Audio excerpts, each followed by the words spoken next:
आप सभी को दीपावली की हार्दिक शुभकामनाएं। आइए दीपावली की कथा सुनते हैं। पौराणिक कथा के अनुसार एक साहूकार था। उसकी बेटी प्रतिदिन पीपल के पेड़ पर जल चढ़ाने जाती थी। पीपल में लक्ष्मी जी का वास माना जाता है। एक दिन लक्ष्मी जी ने प्रकट होकर साहूकार की बेटी से कहा, तुम मेरी सहेली बन जाओ। उसने पिता से पूछकर उत्तर देने को कहा। पिताजी के हाँ कहने पर साहूकार की बेटी ने लक्ष्मी जी को सहेली बनाना स्वीकार कर लिया। एक दिन माँ लक्ष्मी साहूकार की बेटी को अपने घर पर ले गई।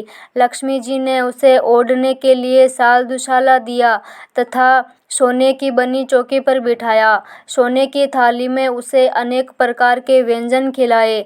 जब साहूकार की बेटी अपने घर को लौटने लगी तो लक्ष्मी जी ने कहा कि तुम मुझे अपने घर कब बुला रही हो। साहूकार की पुत्री ने एक बार तो मना कर दिया, परंतु फिर तैयार हो गई और लक्ष्मी जी को बुला लिया। लेकिन घर जाकर वह उदास होकर अपने पिताजी से बोली कि लक्ष्मी जी ने मुझे तो इतना दिया है और बहुत सुंदर भोजन कराया, मैं उनकी किस तरह सेवा करूंगी। हमारे घर में तो उसकी अपेक्षा कुछ भी नहीं है। तब साहूकार ने कहा, जो अपने से बनेगा वही खातिर करेंगे। तुम जाकर गोबर मिट्टी से चौका लगाकर सफाई कर दो। चौमुखा दीपक जलाकर लक्ष्मी जी का नाम लेकर बैठ जाना। तो साहूकार की बेटी ने ऐसा ही किया।